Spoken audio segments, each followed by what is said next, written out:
It's always a shock for me to come back into this building after 50 years or so.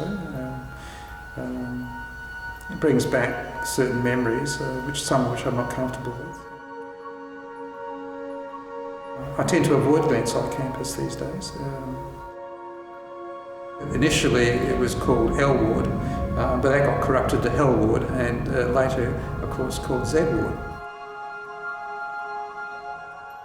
When people first came in, they represent a wide cross-section of the unloved and unwanted in society. We took in people who had physical handicaps, intellectual disability, dementia. And I started here at the age of 17. 17 years and 3 months. I walked in off the street and they put a uniform on you and called you nurse, and your career went from there. The rooms were very Spartan. They mainly had a metal cot with a wire frame for the mattress, a standard hospital issue rubberised mattress with a plastic cover and a hospital cotton linen on top. Very little in the way of personal artefacts in the room, they weren't allowed. And there was a rubber pot, rubber so it would bounce off your head, if not the contents, if someone decided to be a bit aggressive. Patients had to get out of bed, they had to make their beds, the ones that were capable, and they're all shuffled off to the dining room, and it was like herding sheep. And they're all dressed alike, they're all dressed in these same shapeless dresses that were provided by the hospital and very institutionalised. You were always on your guard, so you were always mindful of where people were standing, where you were in relation to them, who you turned your back on, and I guess how close you got to people when you were talking to them. There were also people from our intensive care psychiatric unit who just made the hair on the back of your neck stand up. So when I first started, the insulin shock therapy was still in.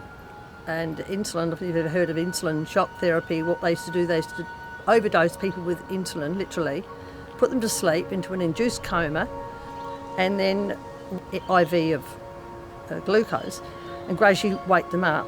And that was supposed to stop depression. And ECT was used for just about anybody and everybody. It wasn't like it is now. It's called neurostimulation now. Same meat, different gravy.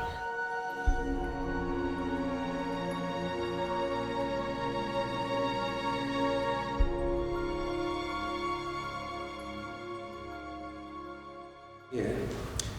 One of the things I felt very uncomfortable about was that the law as it was then, particularly under the Criminal Law Consolidation Act, section which people were housed here waiting the governor's pleasure, which rather than having a defined sentence going to a normal prison, you were here waiting to say, well, I'm a fit person now to be released to the community. And that's a very indefinite sentence.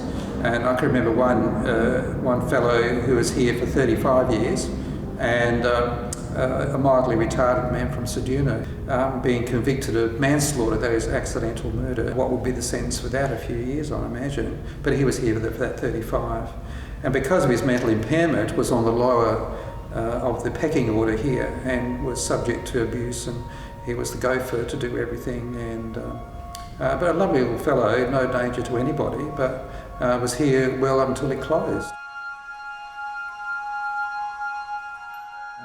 But if you were judged to be a 269 person, you may spend 20 or 30 years, because it depends on finding a medical person who's willing to risk their reputation, that when you leave, you're not likely to recommit that offence because you'll be sort of held responsible for that. People would be more conservative in deciding whether someone seemed to be fit and well. So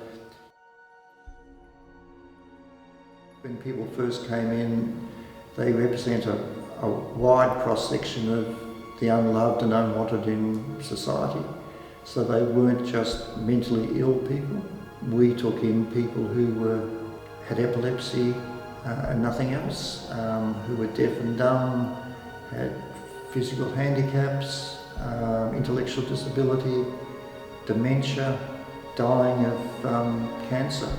If you're just dying of cancer, you wouldn't, in the old days, get admitted to the Royal Adelaide Hospital. But here there was also intimidation, and there was certainly a pecking order amongst staff and amongst patients. I was very much a junior, but you can't rule out, reflecting on it now as a much more mature person, that you could in some senses call that abuse. And we often get criticised for raising those issues. Oh, you don't need that, that sort of thing. And I just think it's rather sad for the patients, and from a philosophical point of view, I always felt they were living lives of quiet desperation. Being confined here and not seeing out would have been a trauma by itself. Losing one's freedom, like any caged animal, one would find, and particularly I noticed it in myself, that being here for long periods of time, I'd start to pace up and down with the patients outside in the courtyard. And you go to the zoo today, you'll see animals confined, and in an unnatural environment would do the same.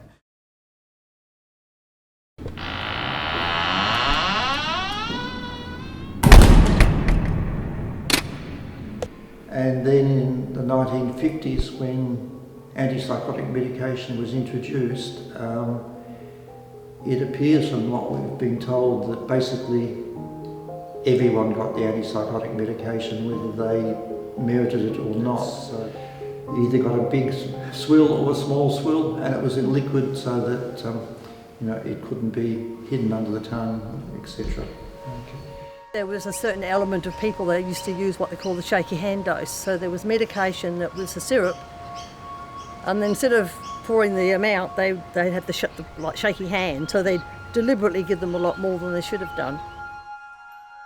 Was that you wouldn't dob in a mate, and so people were guilty of being drunk on duty or were handling patients roughly. There was a tendency not to tell on your mates, as it were. Because of that, it's like police and other people. You need to have each other's back in the military or in the police or wherever you are. When you're in a position of power and you're looking after someone who's extremely vulnerable, some people take advantage of that. And that's common across everywhere.